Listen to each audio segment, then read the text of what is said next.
In this video, I'm going to show you how to add Afterpay to your Shopify store.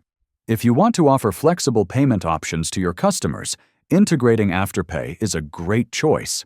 Let's get started. First, log in to your Shopify admin dashboard. From the left menu, go to Settings, then click on Payments.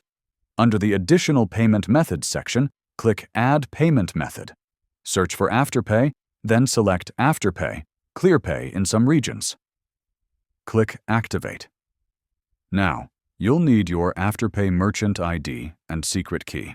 If you haven't signed up as a merchant, go to the Afterpay website and register your store. Once approved, you'll get access to those credentials. Back in Shopify, paste your merchant ID and secret key into the fields, then click Save.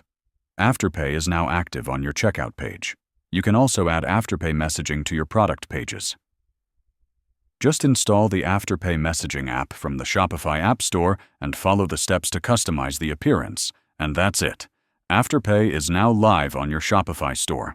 If this was helpful, drop a like and subscribe for more Shopify tips and tricks. Thanks for watching.